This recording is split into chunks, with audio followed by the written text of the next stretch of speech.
Hey there, Zach. Hey, I'm sorry about that. I don't know why my phone didn't ring. It just popped up and said missed call. Yeah, I know. I'm blaming it on Trump. Hey, I will go with you there too.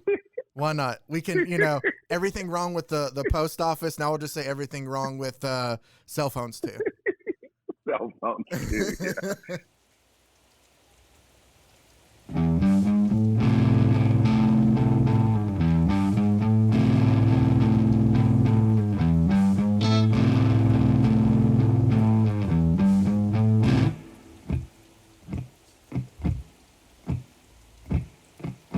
I see a storm rolling through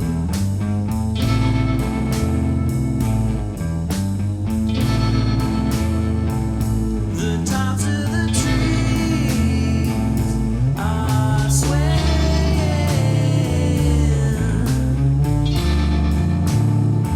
like the ocean waves.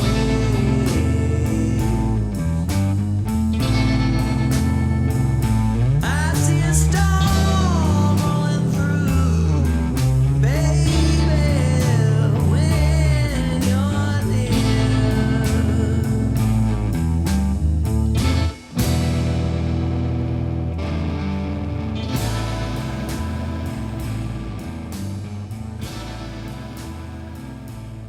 From Keep Waco Loud and Rogue Media Network, this is Invisible Icon. I'm your host, Travis Scott, and on today's episode, we listen in on a phone call between executive producer Zach Burke and Tom Wilson III and Tom Wilson IV.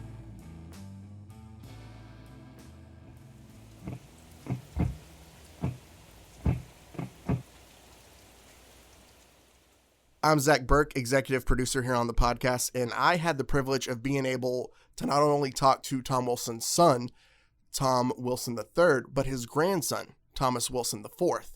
I was able to talk to Tom Wilson III about the later years of his dad's life when they found out that he was diagnosed with Marfan syndrome and unfortunately his untimely death at the end, as well as be able to dive in to Tom Wilson III's grandmother or Tom's mother and see just how big of a part she was in their family.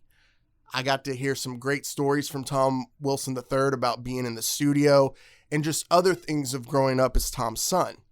I also had the privilege of speaking to Thomas Wilson IV, his grandson, and what he thought about his grandfather's legacy, the stories he's been told from his father, as well as him continuing in the footsteps of standing up for what he believes is right, along with the other members of his family by continuing a career and helping with activism and something that he's strongly about. It was just a great conversation. I enjoyed every minute of it. And I think that there is just so much great info here for people to digest.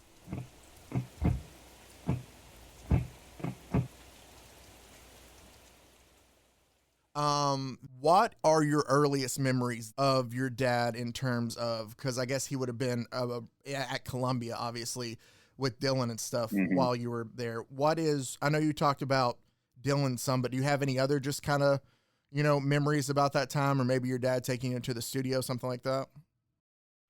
Yeah, no, I can remember knowing what my dad did.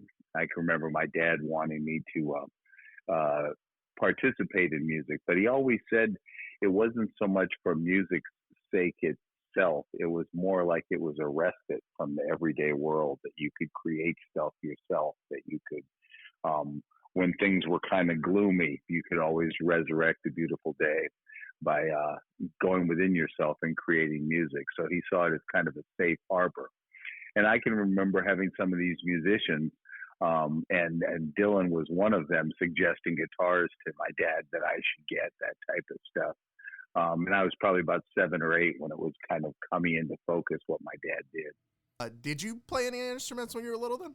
That would have made way too much sense, Zach. That would have made way too much sense. Celebrated record producer, son doesn't play any instruments. It's kind of like having a Spanish parent and not speaking Spanish these days. Same type of lame, stupid stuff the kids do. It was forced upon me to a certain degree, but never really force fed. So when I kind of dropped the ball on it, it kind of withered on the vine. I got you. What was it like then, obviously, because you were still, in your early years there as a child when y'all moved then from New York to LA, right? When he went to work for Verve and MGM. Yeah, he had been working for them. I think both times. I think he was working on both sides of the coast. But being a teenager and not that plugged in, and more more concerned with Lost in Space and the Wild Wild West than that type of stuff. I don't really have a first person perspective of that other than the moving. It was kind of it was a good kind of cut for me in that I was going to be starting high school. So I'd done 1 year of high school because it goes ninth through 12th in Massachusetts, but then it was a good kind of separation to move into LA, and LA was cool. I mean, I moved into a gifted, gilded life in LA. It was very nice. Yeah, I was going to ask you just from your standpoint how different it was then, but it seems like you just said there that, maybe not culture shock in a way, but just a lot cooler of a scene there in LA. Well, it's weird because growing up in Cambridge, there's an Austin dimension to it. There's a Berkeley dimension to it. There's an Ann Arbor dimension to it. And you have a bohemian town that's dominated by a college. Cambridge, not so much, because it's so close to Boston. It's right across the river. But Austin, it's got the state capital there, but it's still UT. And Berkeley has San Francisco close, but it's still Berkeley. So there was that kind of eclectic bohemian thing. And when I moved to LA, it was much different. It was a much I was right beside the beach. There was the Hollywood dimension. I mean, I can remember driving down Sunset Boulevard with my mom, and I'd been there about 3 or 4 days. And we pulled up to a stoplight, and there's a guy in a convertible, and I do a double take, and it's Peter Graves from the Mission Impossible. And I just go, oh my God, it's Mission Impossible. It was so you're thunderstruck by it. And I'd been around celebrities, but you're still struck by the whole Hollywood milieu. It was different. It was different. That's funny. You bring up your mom, and just because I'm curious, because I haven't been able to read much about it, what kind of person was your mother then, just to kind of get a full view of y'all's family? Well, my dad always said my mom was the smartest one in the family. She was a very kind of nurturing, granola type, motherhood type woman, who was at that time would have been called a hippie. She helped start Ecology Action in Cambridge.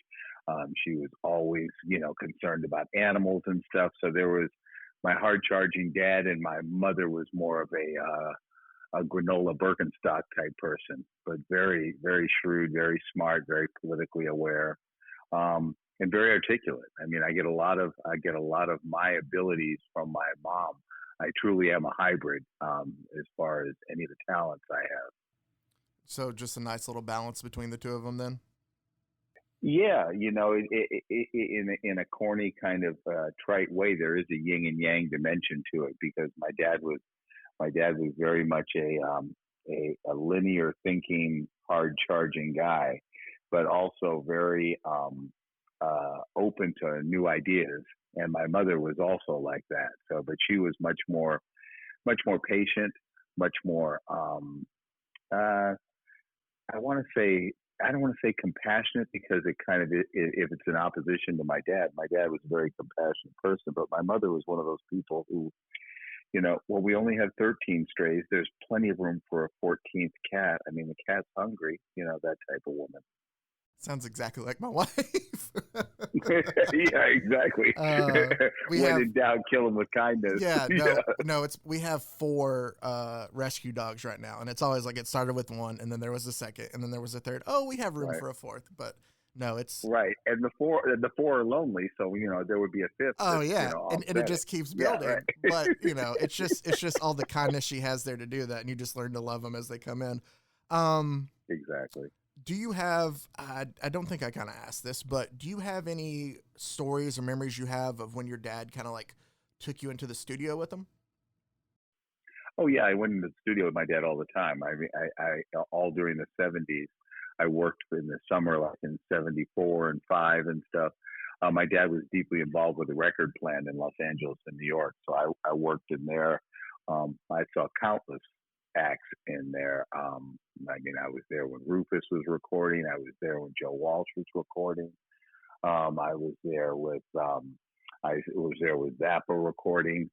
One of my I guess biggest mistakes I ever made when I was I was there on the East Coast, I believe, so it must have been about 11 or 12. My dad says to me, "Hey, you want to come to the studio tonight?" And I said, nah, the Wild Wild West is on, Dad, and it only comes on Fridays. And so, no, that's all right. Come to find out, it's Dylan and Jimi Hendrix are in the studio, and I'm sitting at home watching serial TV, So, but yeah, no. As I got older, I got more of an appreciation. I was, my goal was to be an engineer because I saw the weight that a producer carried and the artistic stuff, and I wasn't sure if I had that kind of talent. But the idea of the nuts and bolts of it appealed to me. In fact, part of the reason I chose the University of Michigan is I got into some other schools. I got into a school in New York, and I got into schools in Colorado and in California. And I just didn't think with all the nefarious stuff that was going on in the rock and roll business that I'd ever graduate. So I safely tiptoed off to the University of Michigan in the safety of the Midwest. So I understood the perils and also the excitement of being inside a recording studio. No, that's just to think of Dylan and Hendrix both in the same. I know. It's just I love all the music and like obviously when I emailed you 2 years ago about this when we first started. Mm-hmm. Like the thing that drew me to your dad obviously was that all the music that he worked on and he produced were all stuff that I loved already. And just to see, and Zach, and I hear that stuff, but the thing that I hang my hat on that I'm most proud of is the eclectic nature of it. Not only were they kind of seminal type acts and different stuff, but they were courageous choices. They were choices that kind of locked in with the way he thought about things.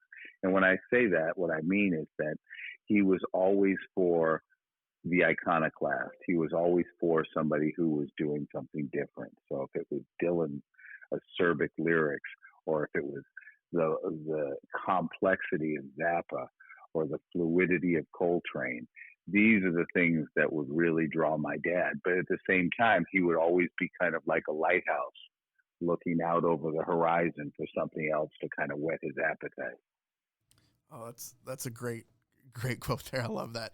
And I think that's part of the reason I'm a big sports guy. I used to work in sports radio for about 10 years and hosted a show, and I was the production director there for 10 years too. But the thing that I keep coming back to, because as a sports guy, all sports guys, we only love sports analogies apparently because we don't know how to compare things to anything else.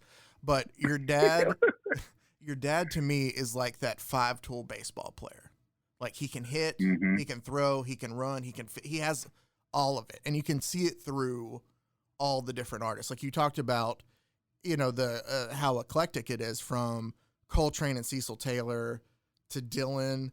Simon and Garfunkel are kind of in that, but then, you go straight to Zappa, who's not like that. Just, and I think Hugh Masekela and stuff like that. And to carry on with your baseball analogy, and when you can't play anymore, you're a perfect manager. Yes, totally. And he's a total sports fan, as am I, as is my son. And it's interesting because I can remember him telling me one time, being from Texas and all, and my son and I are huge basketball fans, and I played 3 sports in high school. And my dad would say, "Man, when are you gonna let that round ball go? When are you gonna let that go, man?" He says, "The real sport is football." So. No, at the same time, he had a love for tennis too, and that speaks again toward what we're talking about. One is a barbaric, combative sport, and the other is the ultimate individual ballet. Oh, totally. It's I'm on the same boat as you were. Like in high school, I did play football just because we were at a small school, and it was one thing you had to do. But I much rather preferred basketball and baseball the whole time. And it's still like even now, if I watch something, like I can tell you, I've watched and paid more attention to the basketball going on in the bubble or the baseball being played than any of the NFL news. Well, But and you can cloak yourself in that one. They're more cerebral. mhm. The barbarity of football. There's a complexity to it that you have to understand as well. But the kind of the stealth of hand of basketball and the slippy and sliding strategy of baseball. If anyone wants to contest the fact you're not a true sports fan, you just tell her I'm up here on a cerebral plane. You're down here on a primal plane, my brother. I digress. I'll bring it back to where. So you brought up that you were in the studio for Zappa. We just now, like on Monday, we will release our Zappa episode. And that was a lot of fun to research and to look into, and obviously just see how that worked. To you, what was it like, being in the studio with somebody like that who was so eclectic and just kind of, not. Well, see, Oh, go ahead. my experience with Zappa was different because I wasn't there when he was making the 3 albums that my dad did. I was there when I was in the record plant in '75. Zappa came in with a full orchestra. So now Frank's established. Now Frank has the cachet to do what Frank wants. And he's got all these studio musicians. I mean, like 45 of them in the studio. And I'll never forget, he walks by me and he says, he walked on this long corridor they had at the record plant. And he stops at the door that I'm about to buzz to let him in. I'm running down at the desk, just a kind of a grunt job. And Frank backs up and he goes, "You're TW's kid, aren't you?" I go, "Yeah." He goes, "Nice to see you again, man." And Zappa keeps walking, right? But Zappa's wearing cutoffs, tails, Converse, and has a baton in his back pocket. And he walks into the studio, and I'm now in the studio setting up chairs, and they've got all these 50-year-old cello players and, seasoned symphony players. And Zappa starts tapping on the whatever it is that they stand in front of, and says to one of the guys, "You're out of tune back there. You're out of tune." And I'm setting up chairs, and this guy goes, "It looks like this beatnik knows what he's doing." And I was floored. Here's a guy who's exact embodiment of what this person isn't. And this guy is now paying homage to him after Zappa just nudges him back online. So I wasn't there for the kind of absolutely free, we're only in it for the money, any of that type of stuff. I just wasn't on the scene. But I got to see him in action there. And I got to see some of these other acts. I saw a lot of peripheral acts that were contemporaries of my dad. But my dad would forever call me when I was in high school and hold up the phone and ask me what I thought of some playback they were listening to. And I'm listening through a tinny phone going, "Well, it sounds okay to me, Dad." It's but being in there and seeing him in action and seeing him multitasking in the studio, that was very interesting. What? Because in that time where you're working there, you brought up 75. The years from, 78 till your dad passed away, like, we have what he worked on, but, like, there's not as many stories, obviously, as when he worked with Dylan or anything else. But, like, the story you just told was absolutely fantastic. Like, there has to be, a guy that was as great a producer as your father and was able to work with so many different groups. Like, obviously, that transition to what he was still working on in the 70s. What to you were some of the biggest things that you think he was able to accomplish then? You mean from the 70s till he passed? Yes, sir. I wouldn't say, I think of my dad as kind of like a comet streaking across the sky. And so it's like at the beginning you say, "I think I see something over there." Then it starts to get brighter. Then it gets incandescent, and then it's kind of leaving the realm. And that's kind of the way I look at his career. And in that sense, I think the 70s, he was going in a bunch of different directions. He was looking to go independent. So he was still trying to use the formula of a typical A&R man, which is recruiting talent. I think the game had changed a little bit. I think that he was still in pursuit of trying to capture lightning in a bottle. I don't think he was as successful as that, and I think his patience was waning. And when I say that, I think he was looking to branch out. He was seeing the idea. He'd gotten my dad would get an idea or he would see a glimmer of an idea and he would say, aha, that I see the trend. And so when he saw the soundtrack for Easy Rider be so successful, and one of his songs, Don't Bogart That Joint, My Friend, being on there and becoming an anthem, he saw the idea of music as a soundtrack to movies, and he was gravitating toward movies. And he was looking for something to kind of bridge that gap between formulaic music producing, and I don't mean formulaic in a simplistic sense. I mean formulaic in, get 10 songs, put them on an album, make money. That's the formulaic part, I think, that he saw as more pedestrian.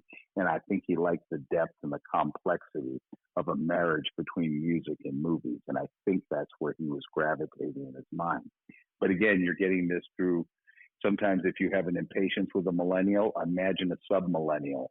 I'm 16, 17, 18 at this point, and I'm consumed by my own orbit as well. So that's my take kind of in retrospect. But I think it's a fairly accurate one. It seems like, and again, this is obviously just from what I've read, and that there towards that end, kind of like you said, that maybe he was trying so many things that he was maybe getting a little burnt out, because just all the different things that he was trying, I know if I were sitting there and I was spreading myself over all these different ideas I had, that I would think maybe something like that would happen, where, because, we're human. We only have so much. Energy's finite, so we can only use so much and spread over everything, that maybe it was one of those things of where he was spread out a little too thin. I could endorse some of that, and I can also see a weariness in it.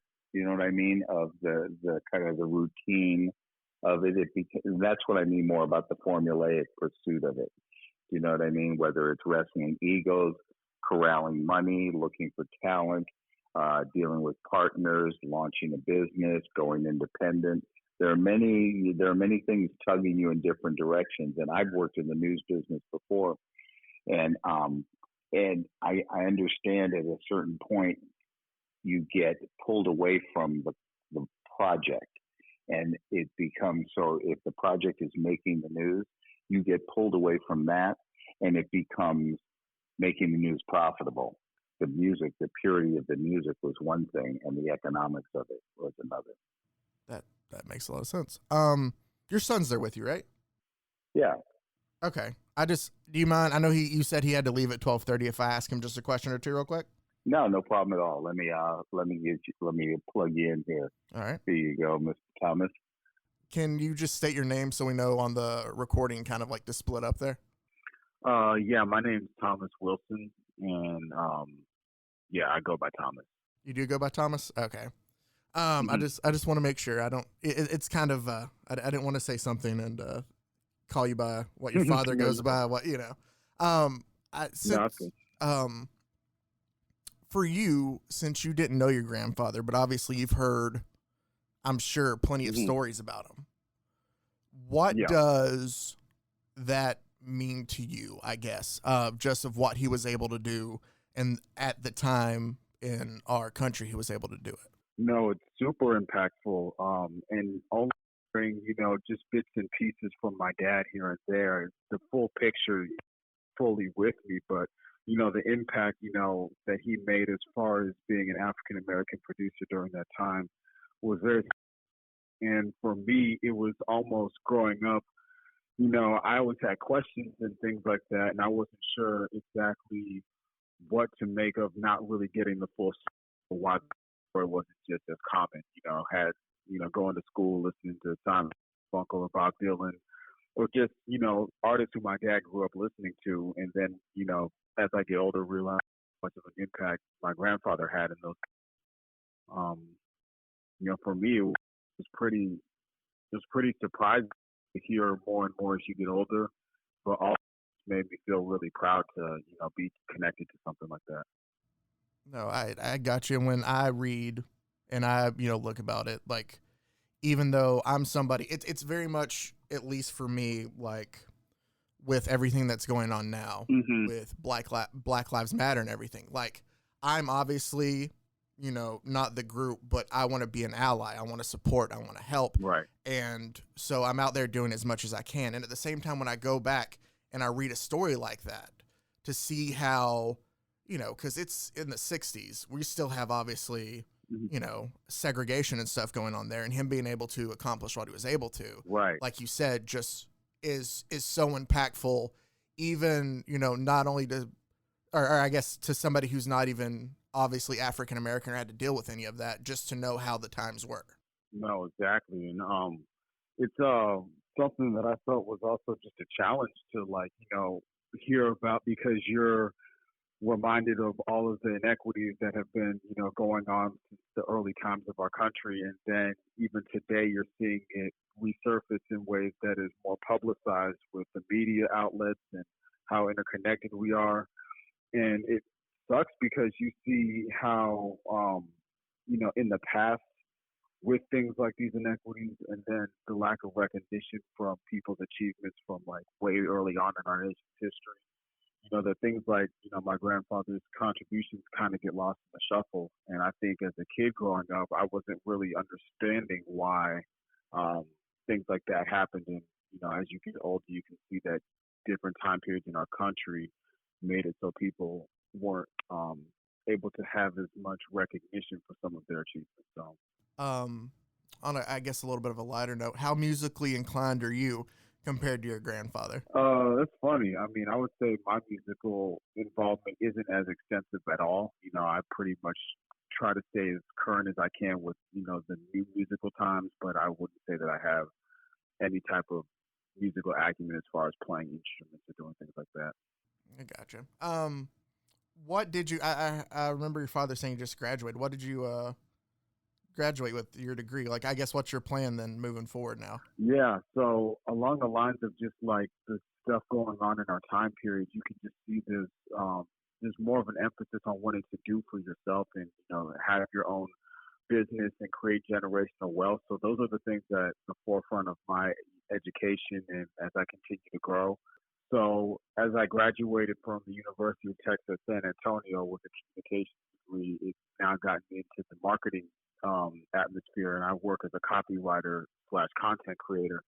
So for me to have enjoyment creating content and also building towards my future by getting involved with different groups of people, we're trying to create organizations that get involved in our community. Being about 10 of our African American friends are forming the Black Wealth Coalition, which is designed to help empower people in our community into the root causes of poverty. So there are things that I can see connected through, you know, my grandfather and my family and my upbringing that inspire me to just be more aware of how connected you are to the past and how you can, you know, make changes with the people in your community to do better. So that's my mindset from education to, you know, getting involved in, you know, my community.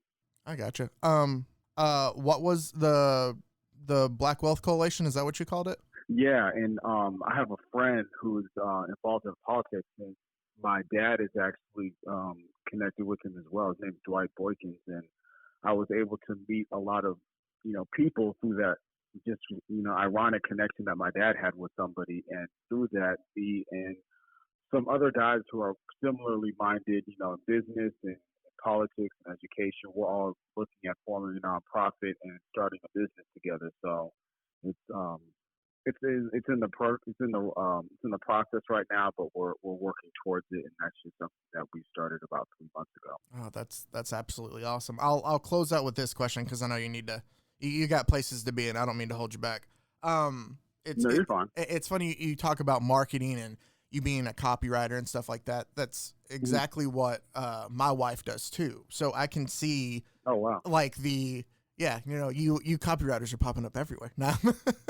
I can see though, like when she sits back and she works on something, like the creative process that's in there still. It's just like, you know, we're talking about your grandfather in a way of him producing music and him being able to use his creativity there, or your dad as, you know, a television journalist and be able to use his creativity to write and cover things there.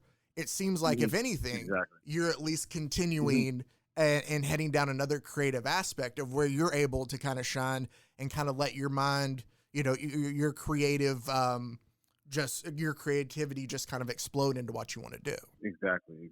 I would definitely agree with that. It's, plays to my strengths. Early on, I was doing English for my degree because I wanted to, practice law and, be more versatile as far as just, crafting arguments and being able to, articulate myself in a way that, is creative and compelling. And I felt, changing paths and getting into communication and now marketing allows me to do that better. So just seeing that kind of naturally unfold and play to my creative strengths was cool to see. And then also seeing that, kind of connect with my past as far as where my dad and my grandfather come from, producing and, creating content. And so now I'm, excited to see where that path takes me in marketing or business, but it's definitely exciting to see, your efforts from school and from your upbringing, your environment, kind of manifest and unfold. And, it's exciting because you don't know how it will unfold, but,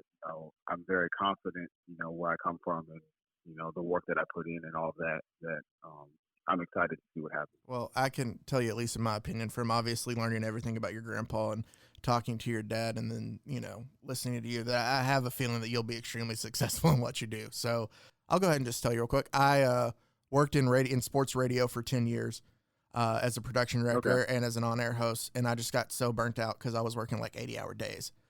So I went and I started working in sports publications after that. But one day, about 2-3 years ago, I just stumbled upon the story of your grandpa, and I just read through it, and I thought, this man has done so many amazing things, and he's from the city I live in. How come I've never heard about him now? Like, I'm, 28 years old, and I've listened to all this music, and I don't know about him. So I decided that I wanted to at least try. Like, I didn't know when I set out to do this where it would end up, that we would have a podcast like this, but I saw that, and I just wanted to at least try to get him recognized for everything that he accomplished. And so with us doing that, it's been a wild journey these past 2 years, but now we're actually able to do the podcast and put it out, and we're trying to get some other things done here in the city. It's just been a really big passion project for me, and I'm just so grateful that you and your dad are able to kind of take time out to talk to us, because it adds to it to obviously hear from the family he has left. And I think also, to me, that this story, that we're doing this podcast at the right time too, because of how our nation is so, I hate to say it, but divided in a way, of where we're trying to push forward and we're trying to obviously find a way to get rid of the systemic racism that's there and push forward and let everybody have an equal playing field. And we're able now to tell this story about a former Wacoan who was able to go out and do it, all of this, but for some reason wasn't recognized too, and hopefully get him the recognition he deserves. Right, exactly. And I feel like storytelling is so powerful. And I was reading this book in college called The Miseducation of the Negro, and a lot of what it highlighted was how a lot of stories and things were oral histories during that time period, so things did get lost. And I feel during these times that are really turbulent, storytelling can be such a powerful way to create conversations and more healthier dialogues where people are aware of, kind of the interconnectedness, but also just the things that distinguish us and make us great. So I wanted to also share with you that my job, I work at a marketing company, and they want us to devote time for a passion project or work with a nonprofit or something that, we can work on for a period of time. And that could be building a website or helping with maybe a brochure or something that, is creative. So if that opportunity comes up, I definitely could contribute to that in some form. I know there's an existing website somewhere, but that was just something that I had in my mind as far as just brainstorming for down the road. I appreciate it very much, Thomas. Yeah, no, we would love to, in some way, like, we can keep in touch and figure out what it would be, but I agree with you, and that's part of the reason why I wanted to do a podcast, is because you look at everything like, Serial or like all the other podcasts that are out there, like storytelling is what I've always loved. I talked to your dad just a minute ago that I'm a huge sports fan, but I've always loved more about the stories than, everything else, like the stats wise and stuff. I think that the stories are what shape everything, and if we don't pass them along, obviously we kind of forget them. So it's our job in a way to make sure we tell as accurate of stories that can be passed on in any way possible, especially, now that we're recording it. Hopefully it'll be around even longer. But So yeah, I would love to stay in touch with you and figure out something. One last thing, we're working on also, and I know we've talked to your dad about this, about a dedication here in Waco to him. Hope maybe later this year. I don't know. It all kind of depends on how everything works out with COVID. We obviously don't want to do anything until so it could be next year at this point. We don't know. But we wanted to invite you to that then too, obviously.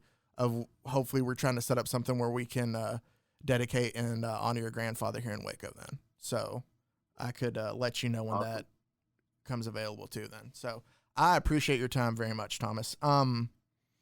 Is your dad still there? Yeah, he's right here. And awesome, Zach, excuse me. I appreciate that a lot. We'll definitely stay in touch. Oh, no problem. Thank you, man. I appreciate it very much.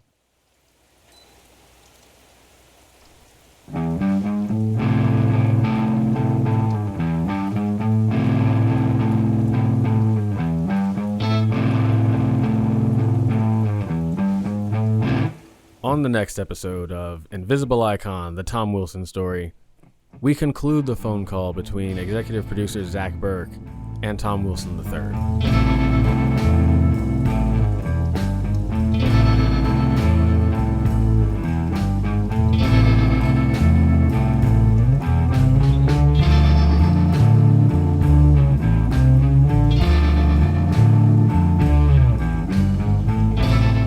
This podcast is produced by Rogue Media Network. Our executive producers are Lindsay Littman, Zach Burke, Jacob Green, and Katie Selman. Our director is Mike Hamilton.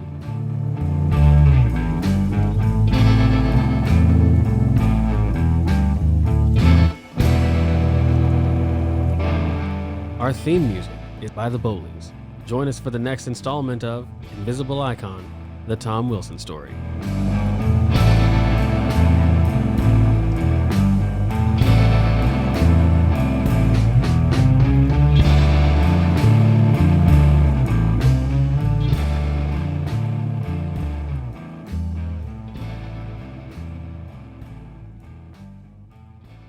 This has been a Rogue Media Network podcast.